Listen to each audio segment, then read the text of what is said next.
За бүгдээ хамтдаа өнөөдрийн чимээгөө цагаа эхлүүлье. За өнөөдрийн чимээгөө цагийн сэдэв итгэлийн хамгийн том дайсан бол айз гэсэн сэдэв байна. За хамтдаа залбираад эхлэе.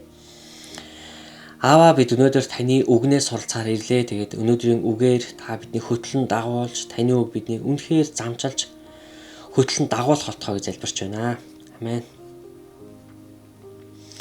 Хүнд хэцүү нөхцөл байдалтай нүүр тулах үед Есүст итгэх итгэлийг маань сул дорой болгохын тулд айдас зүрх болоод оюун бодолд маань орохыг хичээдэг. Гэрэл харанхуйн эсрэг байдагчлан айдас бол итгэлийн эсрэг зүйл юм аа. Марк 5 дугаар бүлэгт Яир хэмээх эрийн түүх гардаг. Охин нь өвчтэй байсан учраас тэр Есүс дээр иржээ. Есүс түүнтэй хамт гэр рүү явдаг. Ийхүү явж байхад нь Есүсийн хувцсанд нэгэн эмэгтэй хөрсөн бөгөөд тэр даруй тэр эмэгтэй эдгэрдэг. Яир энэ гайхамшиг хараад үнэхээр баярлсан гарцаагүй. Яагаад гэвэл Есүс гэр рүү явж байх замд энэ гайхамшиг болсон учраас охин нь ч бас гарцаагүй эдгэрнэ гэсэн итгэл байсан. Тэрэл үед Яирын гэрээс хүн ирж охин нь үгсэн гэдэг мэдээг дуулгав. Бүү гагцхүү итэг гэж Есүс тэр даруй Яирт хэлдэг. Яир итгэлээ алдалгүйгээр айдсыг орох боломжийг олгохгүй байх хэрэгтэй болохыг нь Есүс мэдэж байлаа. Бурхны хэлснээс огт өөр зүйл айдас биднийг итгүүлэхийг оролддог.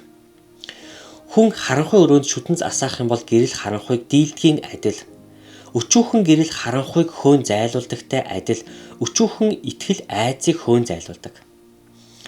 Дуулал 56 дугаар бүлэгт хизээ бид Бурханд итгэл найдвараа тавихаас айдаг болохыг дурджээ.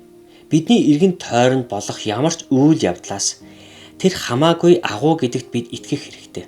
Өнөө үед дэлхийд болж буй үйл явдлуудыг харах юм бол айдас, санаа зовнил, эсвэл санаа зовхоор удирдуулах нь маш амархан байдаг. Үүнийхээ оронд Бурханд итгэх итгэлээр мэдрэмжээ удирдуулбал зохино. Ялан дийлэхэд минь туслах түүний чадварт итгэх итгэлээ өсгөхийн тулд түүний үгэнд их амлалтуудыг бид харах хэрэгтэй болдог. Филиппой 4-р бүлэгт айдсыг ялан дийлэх түлхүүрийг бидэнд өгдөг. Юундаж санаа бүүзөө, харин альва зүйл залбирлаараа болон гуйлтаараа талархалтайгаар хүсэлтэд Бурханд мэдүүл. Энэ нь үнэхээр энгийн зүйл мэд танд санагдаж болох хэдий ч санаа зовх үе гарах бүртээ санаа зовнилоо эзэнд мэдүүлэн хэрэгцээг маань хангадгийнхын төлөө түүнд талархах хэрэгтэй. Үүнийг өдөр бүрийнхээ зуршил болгосныхоо үр дүнд Бурхны амар тайван оюун бодолд минь дутаглан улмаар айдсыг чимээгүй болгон зүрхийг минь тайвшруулж мөн итгэлийг минь хүчрхэгжүүлдэг гэсэн байна. За үргэлжлүүлээд Филиппой 4-ийн 6-аас 7 дугаар эшлэл.